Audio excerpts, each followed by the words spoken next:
हाय viewers, इस video में हम बात करेंगे इंक्रीजिंग फंक्शन और डिक्रीजिंग फंक्शन क्या होते हैं और इसका जो सिग्निफिकेंस क्या है, ये डेरिवेटिव्स पे कैसे डिपेंड करते हैं। बहुत ही इंपॉर्टेंट टॉपिक है और इसकी बहुत ही ज़्यादा एप्लीकेशंस हैं ऑलमोस्ट हर ब्रांचेस में, चाहे फिजिक्स हो, केमिस्ट्री हो, इकोनॉमिक्स हो, इंक्रीजिंग और डिक्रीजिंग फंक्शन की। तो चलिए समझते हैं इंक्रीजिंग और डिक्रीजिंग फंक्शन क्या होता है, ठीक है ना। उसके लिए सबसे पहले consider this function f of x is equal to x square, ठीक है ना। तो इसका ग्राफ हमें पता है इस टाइप का होता है,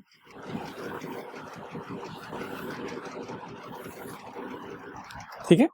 तो इसको थोड़ा और अच्छे से समझने के लिए हम क्या करेंगे,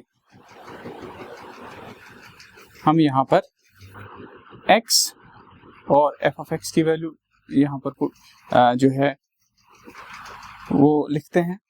x की वैल्यू अगर से हमारे पास -3 है तो फंक्शन की वैल्यू हमारे पास कितनी होगी, 9। x की वैल्यू अगर हमारे पास -2 है तो फंक्शन की वैल्यू हमारे पास होगी 4, बिकॉज -2 का स्क्वायर 4 होता है। x की वैल्यू -1 होगी, फंक्शन की वैल्यू 1, 0 पर इसकी वैल्यू हमारे पास होगी 0, ठीक है। इसी तरह हम क्या करें,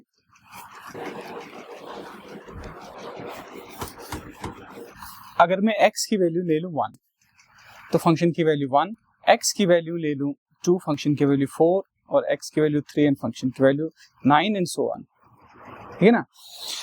तो ये जो f of x equal to x square है, ये एक इवन फंक्शन है, x का स्क्वायर है, इस वजह से एक इवन फंक्शन। इवन फंक्शन का मतलब होता है कि अगर आप x की जगह -x लिखेंगे तो इस फंक्शन में कोई फर्क नहीं पड़ेगा। क्यों नहीं पड़ेगा? क्योंकि x का स्क्वायर जो होता है वही -x का स्क्वायर होता है। उस वजह से होता क्या है, उस वजह से ये होता है कि मान लीजिए 2 का स्क्वायर जो होगा वही -2 का स्क्वायर होगा। यहाँ पर कोई भी नंबर ले लो, उसका जो स्क्वायर होगा वही उसके नेगेटिव का भी स्क्वायर होगा। तो इस वजह से जो ग्राफ होता है, इवन फंक्शंस का जो ग्राफ होता है, ये जैसा y एक्सिस के इस साइड होता है वैसा ही y एक्सिस के लेफ्ट साइड में होता है। इन अदर वर्ड्स, ये हमारे पास जो फंक्शन होता है ये होता है symmetric with respect to y axis. Means ये जो ग्राफ है राइट साइड वाला, ये लेफ्ट साइड जो पार्ट है ग्राफ का, उसकी मिरर इमेज होती है। In this mirror y is equal to x, ठीक है।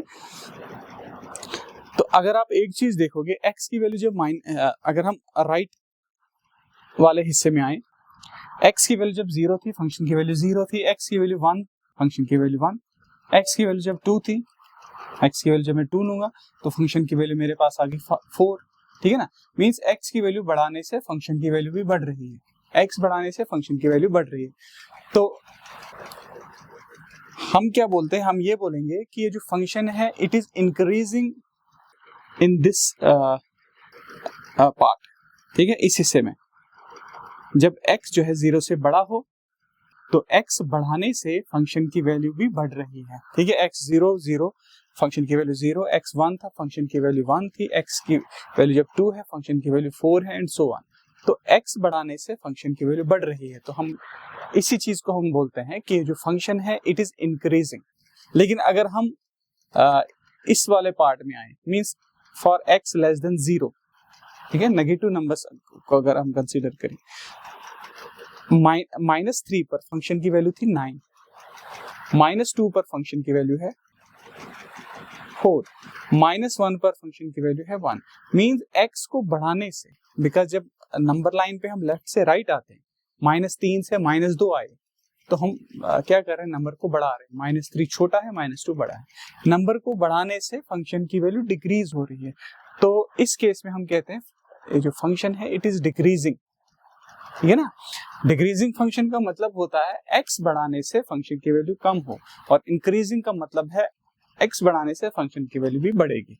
तो अगर हम इस पार्ट में देखें, x जब 0 से बड़ा होगा तो फंक्शन इंक्रीजिंग है, लेकिन अगर हम लेफ्ट साइड आए, लेफ्ट साइड से फंक्शन क्या है, डिक्रीजिंग, क्योंकि x बढ़ाने से फंक्शन की वैल्यू कम हो रही है, ठीक है। तो ये x स्क्वायर जो है, f of x is equal to x square, ये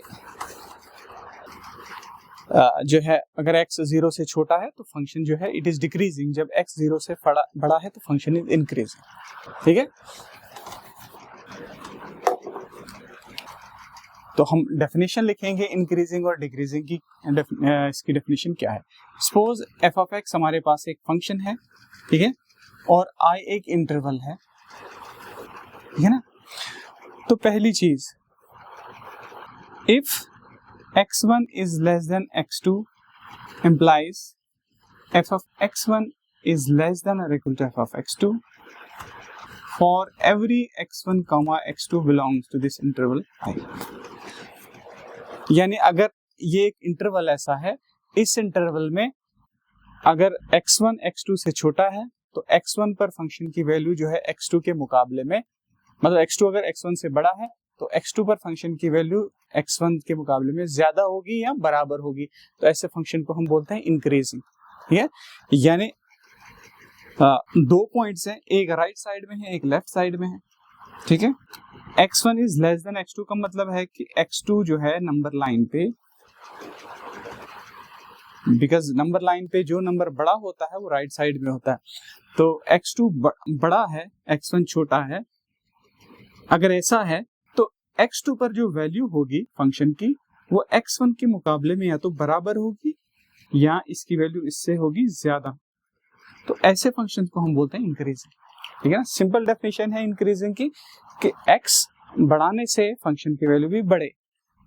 तो हो सकता है जैसे ये है फंक्शन हमारे पास, ये पहले डिक्रीज हो रहा था लेकिन बाद में इस इंटरवल में अगर हम देखें ये फंक्शन डिक्रीज हो रहा था, तो इस इंटरवल में फंक्शन क्या हो रहा है? इंक्रीज हो रहा है। ऐसा हो सकता है, इसलिए इंक्रीजिंग और डिक्रीजिंग फंक्शन जो है हम इंटरवल में डिफाइन करते हैं। ठीक है ना, एक और एग्जांपल ले लीजिए, जैसे ये फंक्शन है, अब देख लीजिए, अगर मैं इस यहां से देखो, यहां से लेके यहां तक फंक्शन डिक्रीजिंग है, इस इंटरवल में फंक्शन डिक्रीजिंग है, इस इंटरवल में फंक्शन जो है इंक्रीजिंग है, फिर इसके बाद यहां से लेके पूरा यहां तक फिर से फंक्शन क्या है? डिक्रीजिंग है। तो इंक्रीजिंग या डिक्रीजिंग फंक्शन हम डिफाइन करते हैं इंटरवल में, क्योंकि फंक्शन कहीं इंक्रीज भी हो सकता है, कहीं डिक्रीज हो सकता है। ठीक है, तो इस इंटरवल में यहां से लेके से this is A, this is B, इस इंटरवल में फंक्शन इंक्रीजिंग है। कहने का मतलब यह है कि अगर आप कोई भी दो पॉइंट्स यहां से उठाओगे ना, x1 और x2, such that x2 x1 से बड़ा है, तो x2 पर जो फंक्शन की वैल्यू होगी वो x1 के बराबर होगी या उससे, x2 पर जो फंक्शन की वैल्यू होगी या इसके बराबर होगी या इससे बड़ी होगी। देखिए थोड़ा और एक्सप्लेन करता हूं, ये जो फंक्शन है ना,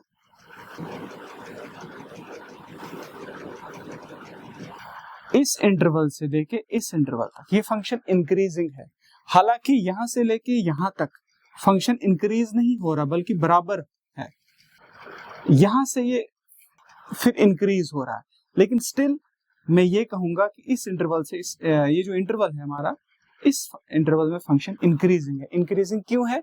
क्योंकि कोई भी दो पॉइंट्स ले लीजिए, राइट साइड पर जो पॉइंट होगा उसकी वैल्यू लेफ्ट साइड वाले पॉइंट के या तो बराबर होगी या उससे ज्यादा होगी, कम नहीं होगी। इंक्रीजिंग में जो है ना, f of x2 की वैल्यू f of x1 के बराबर भी हो सकती है लेकिन कम नहीं हो सकती, तो इसको हम कहेंगे इट इज इंक्रीजिंग।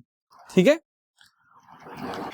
तो दो पॉइंट्स हमारे पास हैं x1 और x2, तो अगर x2 बड़ा है x1 से तो x2 पर फंक्शन की वैल्यू x1 के बराबर होगी या ज्यादा से ज्यादा ये इसकी वैल्यू इससे ज्यादा होगी या ज्यादा से ज्यादा बराबर हो सकती है, कम नहीं हो सकती, ये हो गया इंक्रीजिंग।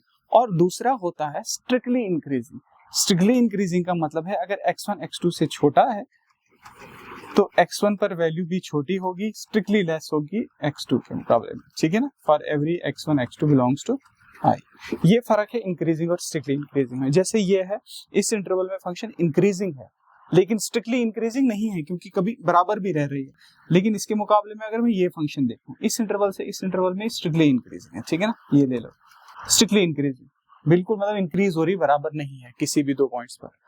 ठीक है, इसी तरह हम डिफाइन करेंगे डिक्रीजिंग और स्ट्रिक्टली डिक्रीजिंग।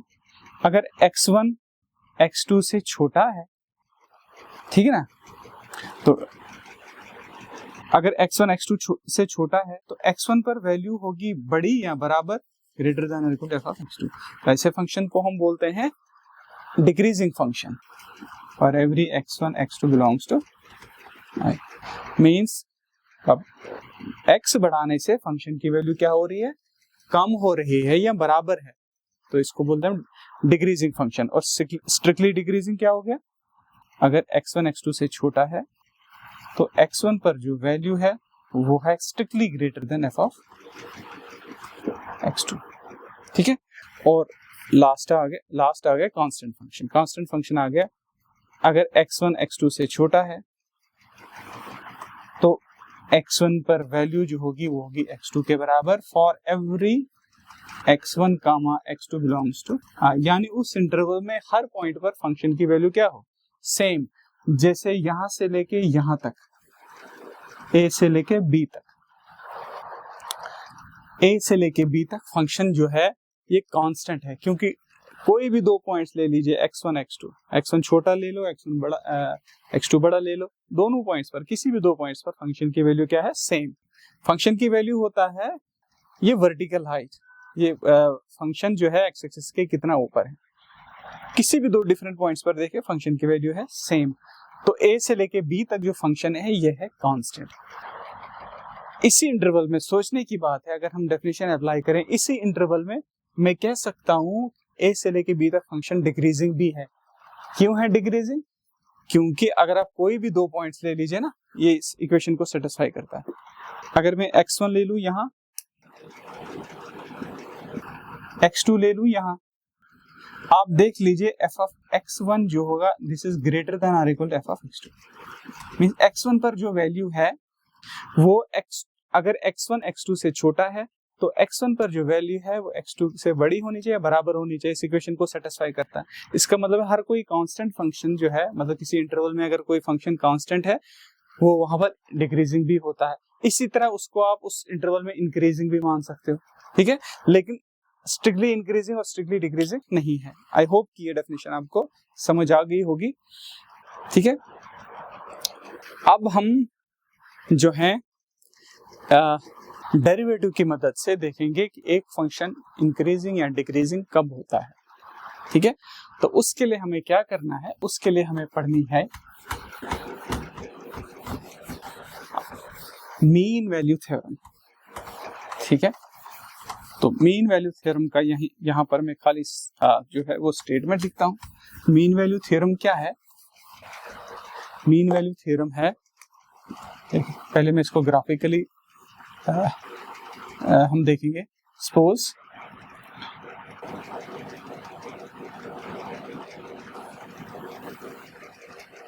मान लीजिए दो पॉइंट्स हैं, ये एक पॉइंट है, इसका नाम रखता हूं मैं, इसका जो सपोज एक्स कोऑर्डिनेट है वो है a, और जो ये वाला है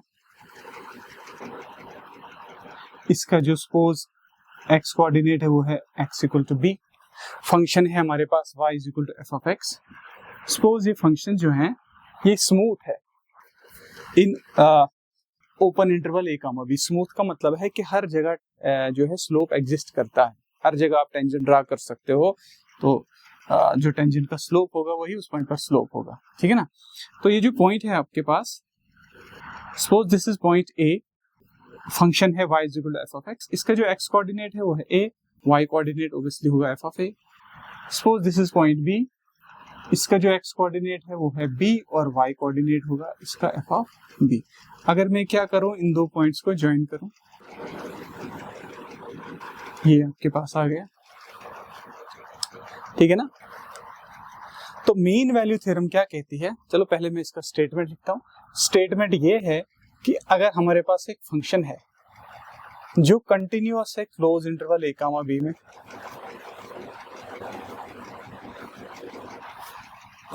कंटिन्यूअस का मतलब ये है कि a से लेके b तक इसमें कोई भी ब्रेक नहीं है, ठीक है, और डिफरेंशिएबल है a कामा b पर, ओपन इंटरवल a b में डिफरेंशिएबल है, ठीक है ना। तो ये थ्योरम क्या कहती है कि there exist at least one c in this interval a comma b such that f of b minus f of a divided by b minus a is equal to f dash of c. ठीक है ना। आप देखिए ये चीज क्या है हमारे पास, f of b minus f of a divide by b minus a. ये है ये जो सीकेंड ड्रा की, ये जो लाइन सेगमेंट हमने ड्रा की जॉइनिंग द पॉइंट ए और बी, ये लेफ्ट साइड में जो चीज है ये इसका स्लोप है। ठीक है ना। क्यों?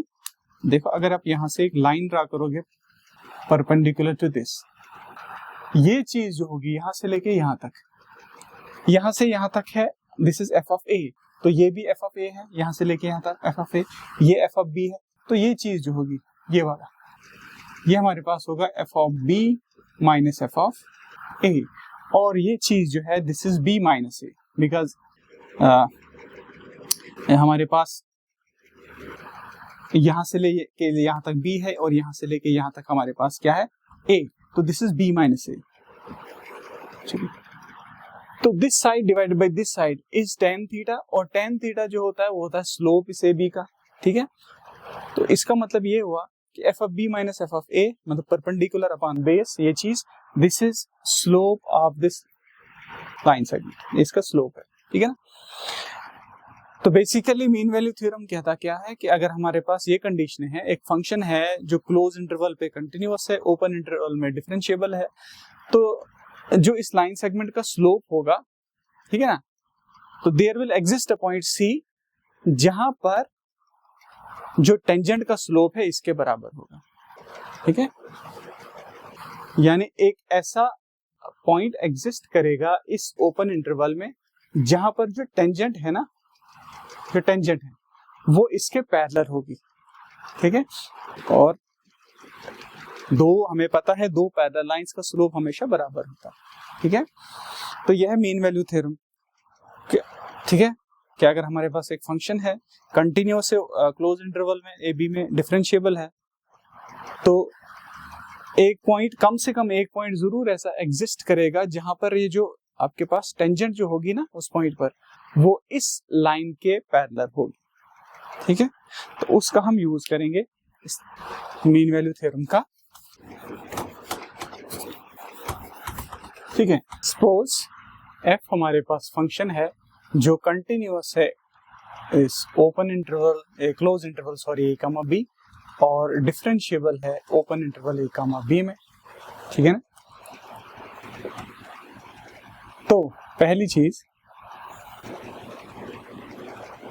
Late x1 comma x2 belongs to a comma। Suppose x1 x2 इस इंटरवल में बिलोंग करते हैं open interval a comma b में, सच दैट x1 जो है ये x2 से छोटा है। ठीक है, तो by mean value theorem there will exist a point C between x1 and x2 such that f of x2 minus f of x1 divided by x2 minus x1 जो होगा वो होगा हमारे पास f dash of C, या इसी चीज को मैं ऐसे लिख सकता हूं, इस x2 minus x1 को यहां लिख सकता हूं। ठीक है, अब पहली चीज देखिए, मान लीजिए f dash of x positive है for every x belong to a comma b। मान लीजिए इस इंटरवल में हर जगह डेरिवेटिव पॉजिटिव है, तो x1 x2 जो है इसी इंटरवल में है। ठीक है ना। ठीक है, तो डेरिवेटिव क्योंकि हर जगह पॉजिटिव है, तो इसका मतलब ये है कि जो c है, c पर भी डेरिवेटिव जो है वो पॉजिटिव होगा, बिकॉज c जो है ये a है हमारे पास, देखिए ये हमारे पास है b। ठीक है ना, x1 और x2 इसी इंटरवल में है, तो इसका मतलब है x1 a से बड़ा होगा और x2 जो है वो x1 से भी बड़ा है। ये लाइन है, इस इंटरवल में फंक्शन इंक्रीजिंग था, तो x1 x2 इस इंटरवल में है, x2 बड़ा है, x1 जो है इससे छोटा है, तो ये जो c है ये x1 और x2 इसके बीच में है। तो पहली चीज है कि मान लीजिए डेरिवेटिव जो है इस पूरे ए से लेके बी तक जो है वो डेरिवेटिव पॉजिटिव है, तो सी पर भी डेरिवेटिव पॉजिटिव होगा, हर जगह डेरिवेटिव पॉजिटिव। तो ये चीज पॉजिटिव है, ये तो है ही positive because x2 minus x1 0 से बड़ा है, बिकॉज x2 x1 से बड़ा है, इसका मतलब ये चीज भी बड़ी होनी चाहिए, ये चीज बड़ी है, ठीक है ना, ये चीज भी पॉजिटिव होनी चाहिए, इसका मतलब ये चीज पॉजिटिव कब होगी, जब f ऑफ x2 क्या होगा, f ऑफ x1 से बड़ा होगा। यानी बड़ी वैल्यू पर फंक्शन की वैल्यू भी बड़ी होगी, तो इसका मतलब है कि फंक्शन क्या होगा, इंक्रीजिंग। इंक्रीजिंग का मतलब यही होता है, जब x बड़ा होगा फंक्शन की वैल्यू भी बड़ी होगी। तो इट मींस डेरिवेटिव अगर हर जगह पॉजिटिव है तो function is increasing, in fact strictly increasing, क्योंकि डेरिवेटिव जो है वो पॉजिटिव है, तो इसका मतलब है कि ये पॉजिटिव है, ये तो है पॉजिटिव, ये पॉजिटिव, ये भी पॉजिटिव होनी चाहिए, इसका मतलब ये इससे बड़ी होगी, ठीक है ना। सिमिलरली हम बाकी पार्ट के लिए शो कर सकते हैं, अगर क्या होगा, अगर डेरिवेटिव जो है पूरे इंटरवल में नेगेटिव होगा तो यहाँ पर भी नेगेटिव होगा, तो एफ डैश सी नेगेटिव होगा, नेगेटिव इंटू पॉजिटिव जो होता है वो नेगेटिव होता है, इसका मतलब है ये चीज नेगेटिव होगी, तो ये चीज नेगेटिव होने का मतलब है कि ये वाली चीज बड़ी होगी और ये छोटी होगी, तो इसका मतलब है कि x2 पर वैल्यू कम और x1 पर वैल्यू ज्यादा, इसका मतलब है फंक्शन हमारे पास होगा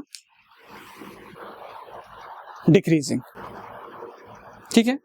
और तीसरा पार्ट, अगर डेरिवेटिव हर जगह a से लेके b तक हर पॉइंट पर डेरिवेटिव 0 है, तो f डैश c होगा हमारे पास 0, ये जब 0 होगा तो ये चीज भी 0 होगी, तो ये चीज 0 होने का मतलब है f ऑफ x2 और f ऑफ x1 की वैल्यू क्या होगी, सेम होगी, मतलब x1 और x2 पर वैल्यू सेम है, इसका मतलब हर जगह डेरिवेटिव वैल्यू जो है सेम होगी, इट मींस फंक्शन जो है हमारे पास होगा कांस्टेंट, ठीक है ना।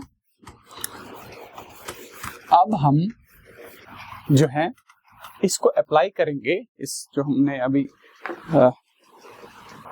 ये चीजें जो है देखी, तो ये जो एक्सरसाइज है इनके कुछ क्वेश्चंस हम सॉल्व करेंगे। पहला क्वेश्चन जो है वो है question number 1, show that the function f of x is equal to 3x plus 17 जो है it is increasing on r, ये लीनियर फंक्शन है, इसका अगर आप स्ट्रेट लाइन होता है, ये फंक्शन इंक्रीजिंग है r पे, मतलब x बढ़ाने से फंक्शन की वैल्यू बढ़ेगी। आप चाहे डेरिवेटिव के बगैर भी हम इसको प्रूव कर सकते हैं, ठीक है ना। कैसे, मान लीजिए x1 जो है x2 से बड़ा है, चलिए वैसे ही करते हैं, x1 x2 से बड़ा है, तो हम क्या शो करेंगे कि x1 पर वैल्यू बड़ी होगी फंक्शन की x2 के मुकाबले में। अब देखिए x1 x2 से बड़ा है, तो 3 times x1 will be greater than 3 time x2, ठीक है ना। दैट मींस 3 टाइम्स x1, दोनों साइड से 17 ऐड करो। एक चीज ध्यान रखना है आपने, अगर ये एक चीज दूसरी चीज से बड़ी होती है, अगर दोनों साइड सेम नंबर से मल्टीप्लाई करेंगे तो इनइक्वालिटी वैसे ही रहती है, लेकिन शर्त यह है कि जिस चीज से आप मल्टीप्लाई कर रहे हो वो जो है पॉजिटिव होनी चाहिए, ठीक है ना। इक्वालिटी के केस में ऐसा नहीं होता। मान लीजिए दो नंबर आपके पास बराबर है, a और b जो हमारे पास बराबर है, अगर मैं इस साइड k से मल्टीप्लाई करूं, इस साइड भी k से मल्टीप्लाई करूं, ये स्टिल बराबर रहेंगे। दो नंबर बराबर है, अगर मैं इस साइड भी k से मल्टीप्लाई करूं, उस साइड भी k से मल्टीप्लाई करूं, तो इक्वालिटी जो है वो वही की वही रहेगी, ठीक है। अब अगर मैं दोनों इस साइड भी k ऐड कर दूं, इस b को भी k ऐड कर दूं, तब भी ये इक्वालिटी ऐसी रहेगी। अगर मैं माइनस कर दूं इस साइड के, इस साइड भी k माइनस कर दूं, तब भी इक्वालिटी बराबर रहेगी। अगर इस साइड में k से डिवाइड करूं, इस साइड भी k से डिवाइड करूं, इक्वालिटी तब भी बराबर रहेगी, लेकिन यहाँ क्योंकि डिवाइड कर रहे हैं तो डिवाइड करने वाली चीज 0 नहीं होनी चाहिए, ठीक है। तो दो चीजें अगर बराबर हैं, अगर मैं दोनों साइड सेम नंबर ऐड करूं फर्क नहीं पड़ेगा इक्वालिटी में, दोनों साइड सेम नंबर माइनस करूं फर्क नहीं पड़ेगा, दोनों साइड सेम नंबर मल्टीप्लाई करूं फर्क नहीं पड़ेगा, दोनों साइड सेम नंबर से डिवाइड करूंगा फर्क नहीं पड़ेगा, लेकिन डिवाइड करने वाली चीज नेगेटिव नहीं होनी चाहिए। लेकिन इनइक्वालिटी में थोड़ा ध्यान रखना है, इनइक्वालिटी में क्या है, अगर एक चीज दूसरी चीज से बड़ी है, अगर दोनों साइड से मैं सेम चीज ऐड कर दूं, इनइक्वालिटी में कोई फर्क नहीं पड़ेगा। सेम चीज दोनों साइड से मैं सब्ट्रैक्ट कर दूं, इनइक्वालिटी में कोई फर्क नहीं पड़ेगा। लेकिन मल्टीप्लिकेशन में ध्यान रखना है, अगर सेम चीज में दोनों साइड से मल्टीप्लाई करूं, सेम चीज तो इनइक्वालिटी में फर्क नहीं पड़ेगा, लेकिन कब, जब ये जो k है जिससे मल्टीप्लाई करेंगे पॉजिटिव हो। अगर ये k नेगेटिव हो, ठीक है ना, अगर ये k नेगेटिव होगा तो इस केस में इनइक्वालिटी जो है वो रिवर्स हो जाती है। ठीक है, कैसे? जैसे एग्जांपल -2 जो है -3 से बड़ा है। ठीक है, अगर मैं यहाँ से -1 से मल्टीप्लाई करूँ -3 को, ये 3 बन जाएगा। इसको माइनस, दोनों साइड से -1 से मल्टीप्लाई करो, ये 3 बन जाएगा और 2 बन जाएगी। अब 3 बड़ा है कि 2 बड़ा है, इसलिए 3 बड़ा है, तो अब देखिए इनइक्वालिटी रिवर्स हो गई। ठीक है, तो इनइक्वालिटी में एक चीज ध्यान रखना है आपने, बाकी सेम है जो इक्वालिटी में है, सिर्फ आप जब आप मल्टीप्लाई करते हो, अगर मल्टीप्लाई करने वाली चीज या डिवाइड करने वाली चीज पॉजिटिव है तो इनइक्वालिटी वैसी ही रहेगी, लेकिन अगर नेगेटिव नंबर से आप मल्टीप्लाई कर रहे हो या डिवाइड कर रहे हो तो इनइक्वालिटी रिवर्स हो जाती है। तो हमने क्या अज्यूम किया था, मान लीजिए x1 x2 से बड़ा है, हमने ये शो करना है कि x1 पर वैल्यू बड़ी होगी, x2 पर वैल्यू छोटी होगी। तो मैंने दोनों साइड 3 से मल्टीप्लाई किया, क्योंकि 3 पॉजिटिव है तो इनइक्वालिटी ऐसे ही रहेगी। अब दोनों साइड से मैंने 17 ऐड किया, तो ऐड करने से कोई फर्क नहीं पड़ता, लेकिन ये चीज है क्या, this is f of x1 और ये चीज क्या है, f of x2।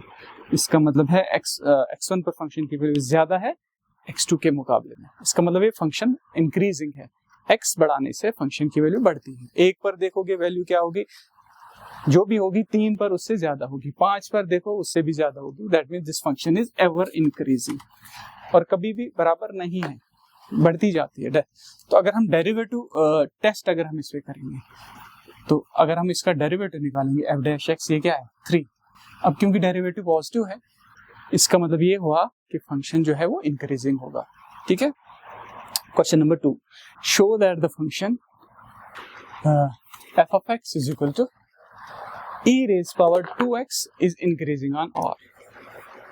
फंक्शन है हमारे पास f of x is equal to e raised power 2x, तो इसका डेरिवेटिव क्या है, इसका डेरिवेटिव आएगा e raised power 2x का e raised power 2x होता है, फिर ऊपर जाके 2x का डेरिवेटिव निकालना है जो कि होता है 2। हमें पता है कि जो एक्सपोनेंशियल फंक्शन है e raised power 2x, ये कभी भी जो है नेगेटिव नहीं होता, इवन ये 0 भी नहीं होता, this thing is always positive. x कुछ भी हो, एक्सपोनेंशियल फंक्शन जो है वो हमेशा पॉजिटिव होता है। ठीक है, तो ये चीज पॉजिटिव है तो 2 से मल्टीप्लाई करेंगे तो स्टिल पॉजिटिव ही रहेगा, that means this is always greater than और equal to 0, it means this is ever increasing. ठीक है, question number 3, show that the function f of x equal to sin x is increasing in interval 0, pi by 2, यानी 0 से लेके pi by 2 तक, mean 0 से 90 degree तक function जो है वो इंक्रीजिंग है, और 90 डिग्री से 180 डिग्री, यानी अगर हम रेडियन में देखें pi by 2 से pi फंक्शन डिक्रीजिंग है। ठीक है, तो चलिए थोड़ा ग्राफ भी मैं इसका बना लेता हूँ साथ साथ में, ये है इसका ग्राफ।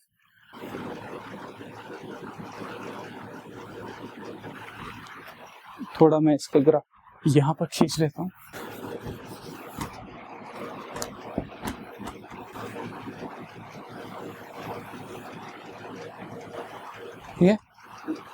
ये आ गया 0, this is pi by 2 and this is pi, ये इसका ग्राफ होता है साइन का। 0 से लेके pi by 2 तक बढ़ रहा है, pi by 2 से pi ये कम हो रहा है। ठीक है, तो लेकिन हमने प्रूव करना है। ठीक है, हमने पढ़ा है कि जब साइन 0 पर फंक्शन साइन की वैल्यू 0 होती है, जब एंगल 0 से 90 डिग्री की तरफ बढ़ता है, pi by 2 की तरफ बढ़ता है, तो साइन की वैल्यू बढ़ती है और 90 डिग्री पर इसकी वैल्यू होती है 1। ठीक है, लेकिन उसके बाद फिर से इसकी वैल्यू डिक्रीज होती है। डेरिवेटिव टेस्ट चलो इस पे अप्लाई करते हैं। f of x हमारे पास है sin x, तो what is f dash of x, sin x का डेरिवेटिव क्या है cos x। ठीक है, अब ये जो डेरिवेटिव है cos x,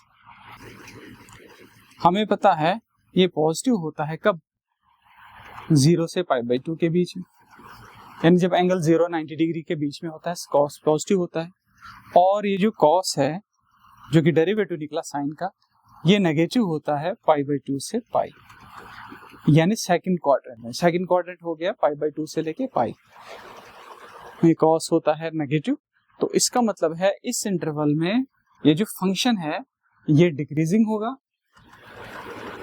ठीक है ना, और इस फंक्शन में इस इंटरवल में जो फंक्शन क्या होगा इंक्रीजिंग, ठीक है ना।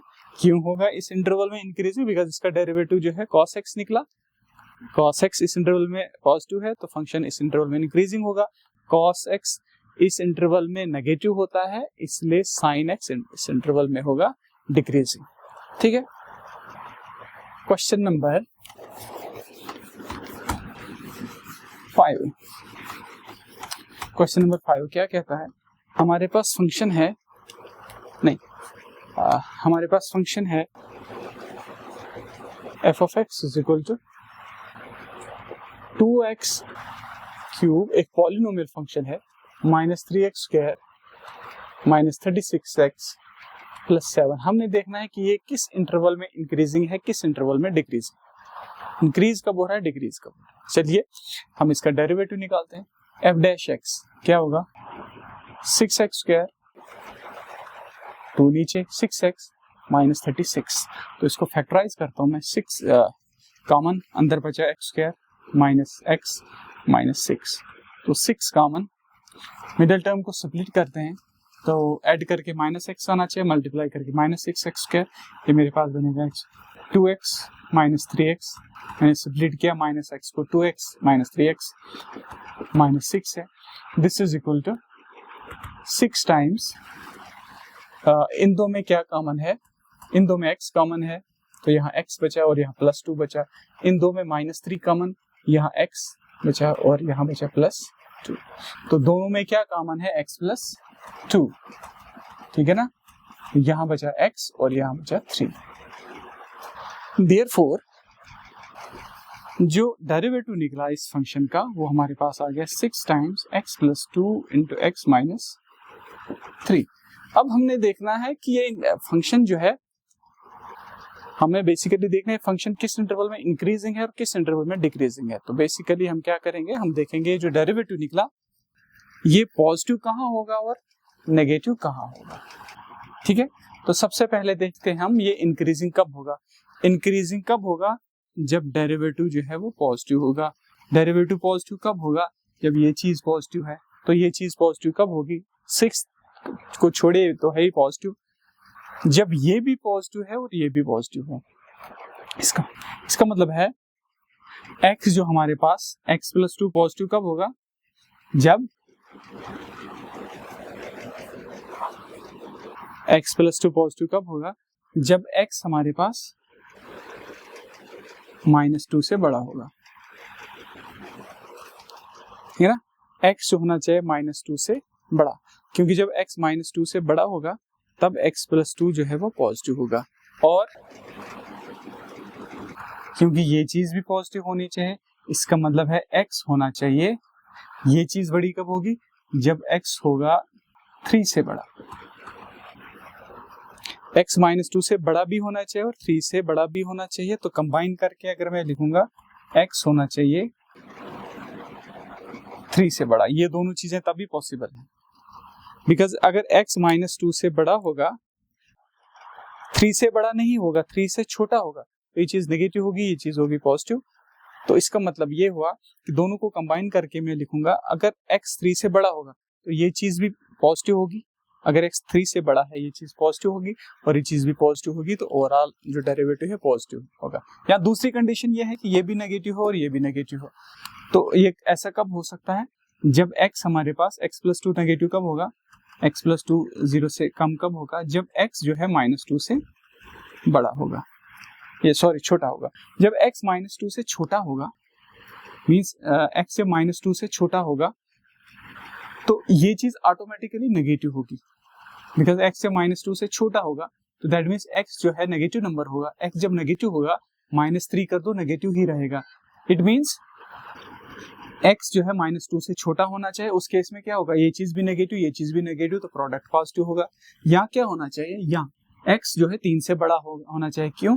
क्योंकि उस केस में ये भी पॉजिटिव बनेगा, ये भी पॉजिटिव बनेगा, तो ओवरऑल जो है वो पॉजिटिव रहेगा। इसका मतलब है कि हमारा जो x है ये होना चाहिए, it must belong to this interval -∞, -2 means -2 से छोटा होना चाहिए, यूनियन 3, मीन्स x जो होना चाहिए या तो -2 से छोटा होना चाहिए या 3 से बड़ा होना चाहिए, क्योंकि अगर -2 से छोटा होगा तो ये चीज भी नेगेटिव, ये चीज भी नेगेटिव, तो ओवरऑल चीज जो है प्रोडक्ट पॉजिटिव होगा। 3 से बड़ा जब होगा तो ये चीज पॉजिटिव, ये चीज भी पॉजिटिव, तो प्रोडक्ट पॉजिटिव। इसका मतलब है इस इंटरवल में, या इस चीज को आप ऐसे भी लिख सकते हो, x इज लेस देन -2 और x इज ग्रेटर देन 3। याद रखिए और लिखना, एंड नहीं लिखना, बिकॉज जब आप एंड लिखते हो इसका मतलब ये हुआ कि आप बोल रहे हो x -2 से छोटा होना चाहिए और x जो है 3 से बड़ा होना चाहिए। वैसा साइमल्टेनियसली पॉसिबल नहीं, यहाँ x -2 से छोटा होना चाहिए, x 3 से बड़ा होना चाहिए, ठीक है ना। तो इस इंटरवल में डेरिवेटिव पॉजिटिव होगा, तो इसका मतलब ये फंक्शन इंक्रीजिंग होगा। और फंक्शन डिक्रीजिंग कब होगा? जब ये डेरिवेटिव नेगेटिव हो। और डेरिवेटिव नेगेटिव कब होगा? जब x हमारा जो है, आप चेक करिए, -2 से लेके 3 के बीच में होगा, ठीक है। -2 से बड़ा और 3 से छोटा। क्यों? क्योंकि जब x -2 से बड़ा होगा, x -2 से बड़ा होगा तो x + 2 जो है वो पॉजिटिव होगा, ठीक है ना। x + 2 पॉजिटिव होगा, लेकिन साथ साथ में क्योंकि x -2 से बड़ा है और 3 से छोटा है, तो क्योंकि x 3 से छोटा है और -2 से बड़ा है, ठीक है, तो ये चीज तो होगी पॉजिटिव। जब x -2 से बड़ा है ये चीज पॉजिटिव होगी, लेकिन ये चीज होगी नेगेटिव क्योंकि x जो है -2 से बड़ा है और 3 से छोटा है, ठीक है। ये चीज पॉजिटिव एक ही केस में होगी जब x 3 से बड़ा होगा, ठीक है ना। ये आपके पास है -2, ये आपके पास है 3, ठीक है। जब x जो है ना, x हमारे पास -2 से छोटा हो तो ये चीज नेगेटिव होगी, तो ये चीज भी नेगेटिव होगी, तो ओवरऑल प्रोडक्ट पॉजिटिव होगा। जब x -2 से बड़ा लेकिन 3 से छोटा है, क्योंकि 3 से छोटा है तो ये चीज जो है नेगेटिव होगी, ठीक है, लेकिन ये चीज होगी पॉजिटिव क्योंकि x जो है 3 और -2 के बीच में है, तो ये चीज पॉजिटिव, ये चीज नेगेटिव, तो ओवरऑल प्रोडक्ट को बना देगा ये नेगेटिव। इसका मतलब है x जब -2 और 3 के बीच में होगा डेरिवेटिव नेगेटिव होगा, अगर -2 से छोटा है या 3 से बड़ा है तो डेरिवेटिव पॉजिटिव होगा। इसका मतलब ये हुआ कि इस इंटरवल में फंक्शन डिक्रीजिंग है, इंक्रीजिंग है, और इस इंटरवल में फंक्शन जो है वो हमारे पास है डिक्रीजिंग, ठीक है। Question number 7,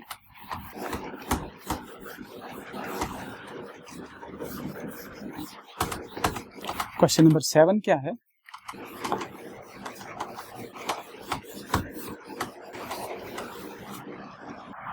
Show that the function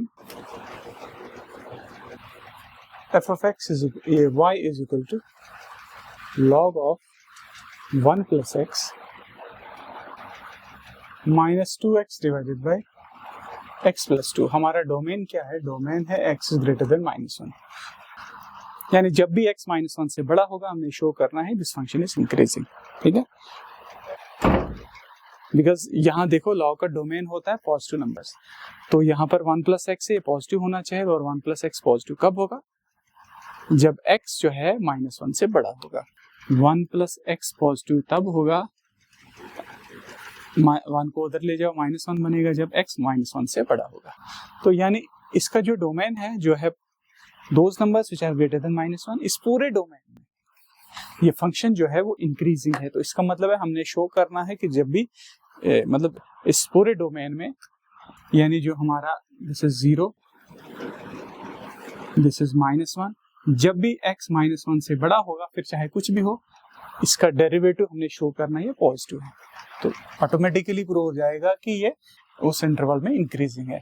तो dy/dx निकालते हैं। चलो dy/dx log का डेरिवेटिव होता है 1/1 + x -2।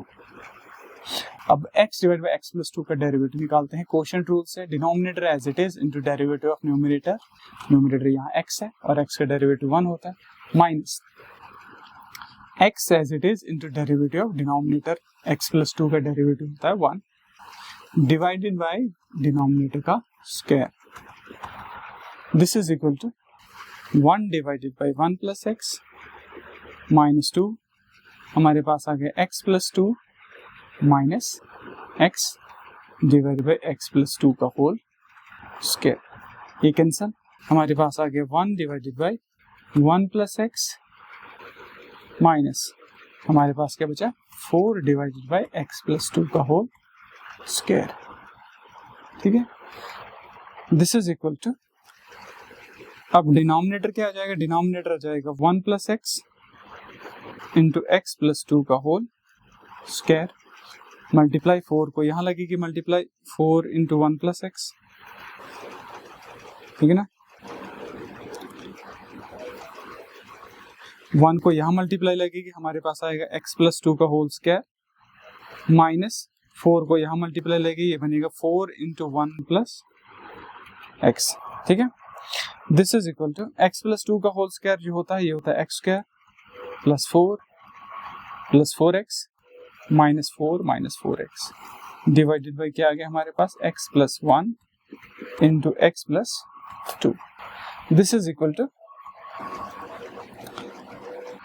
4x कैंसल, 4 और ये हमारे पास कैंसल, हमारे पास क्या आ गया x square divided by x plus 1 into x plus 2 का होल स्क्वायर। और ये चीज हमेशा पॉजिटिव होती है बिकॉज x प्लस 2 का whole square is always positive, x square is always positive.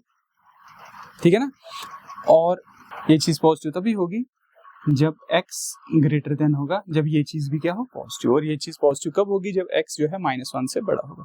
ठीक है ना, देखिए जब मैं बोलता हूँ कि x square is always positive means ये 0 भी हो सकता है 0 पर, ठीक है ना, लेकिन क्योंकि हमारा जो डोमेन है वो है -1, those numbers which are greater than -1, तो ये जो टोटल हमारे पास ये जो एक्सप्रेशन है ये पॉजिटिव कब होगी जब हमारे पास ये चीज भी पॉजिटिव है, बिकॉज एक्स स्क्वायर जो है हमेशा होता है greater than or equal to 0 in fact. ठीक है ना, तो इसका मतलब है कि जब भी x -1 से बड़ा होगा ये एक्सप्रेशन पॉजिटिव होगी, तो इसका मतलब है कि डेरिवेटिव पॉजिटिव है, it means this function is increasing. ठीक है, मेरे पास क्वेश्चन नंबर 40 लास्ट क्वेश्चन। बाकी जो भी क्वेश्चन इस एक्सरसाइजेस के हैं ये सारा जो है वो आप इसी कंसेप्ट को लगाकर, इसी कंसेप्ट का यूज करके बाकी जो भी क्वेश्चंस है वो आप सॉल्व कर सकते हो। ठीक है, question number 40, f of x is equal to x square plus ax plus 1। हमने बोलना है कि x जो है ये इस इंटरवल में 1,2, तो a की किस वैल्यू के लिए ये फंक्शन जो है इंक्रीजिंग होगा इस इंटरवल में। ठीक है, तो चलिए इसका डेरिवेटिव निकालते हैं। f डैश ऑफ x किसके बराबर होगा, हमारे पास क्या आएगा एक्स स्क्वायर का 2x प्लस a। तो ये पॉजिटिव कब होगा जब हमारे पास a जो है -2x से बड़ा होगा। ठीक है, लेकिन क्योंकि x 1 क्लोज इंटरवल 1,2 में है तो a -2x से बड़ा होना चाहिए for every x belong to 1,2, क्योंकि इंक्रीजिंग है इस इंटरवल में तो ये पॉजिटिव होना चाहिए। ठीक है ना, तो दैट मींस a -2x से बड़ा होना चाहिए for every x belongs to 1,2। तो इसका मतलब ये हुआ कि x होना चाहिए बड़ा, अगर मैं x को जो है वैल्यू दे दूं 1 तो ये कितना बनेगा, ये बनेगा -2। तो a जो होना चाहिए -2 से बड़ा होना चाहिए। ठीक है, अगर मैं x को वैल्यू दे दूं 1 से कुछ बड़ी से 1.5 तो ये बनेगा -2 इंटू 1.5 इज -3। ठीक है, तो यहाँ पर आ जाएगा a इज ग्रेटर देन -3। तो x की मैं जब मैं कम से कम वैल्यू दूं ना तो इसकी वैल्यू सबसे ज्यादा बनेगी बिकॉज इसको नेगेटिव साइन लगा है। ठीक है ना, तो इसका मतलब है x जब 1 होगा उस केस में जब a जो है इससे बड़ा होगा, बाकी जब x आप कुछ भी उसके अलावा पुट कर दो उनसे ऑटोमेटिकली बड़ा होगा, क्योंकि -2x की वैल्यू जो है, कहने का मतलब है -2x की जो मैक्सिमम वैल्यू है वो कब होती है जब x 1 हो, जब x 1 से बड़ी हो तो इस -2x की वैल्यू कम हो जाती है। ठीक है, तो -2x की मैक्सिमम वैल्यू होगी जब x 1 हो और वो मैक्सिमम वैल्यू कितनी होती है -2। तो a होना चाहिए इस -2 से बड़ा। ठीक है, जब a -2 से बड़ा होगा उस केस में आप चेक कर लीजिए, जब x -2 से बड़ा होगा तो इस केस में ये जो डेरिवेटिव है पॉजिटिव होगा, इसका मतलब ये फंक्शन इंक्रीजिंग होगा इस इंटरवल में। ठीक है, therefore a must be greater than -2। तो इस चीज को हम ऐसे कैसे लिखते हैं, x इज ग्रेटर देन -2 को इसको इंटरवल फॉर्म में ऐसे लिखते हैं -2, ∞। इसमें आते हैं वो सारे नंबर्स जो -2 से बड़े हैं, ठीक है ना। Thank you.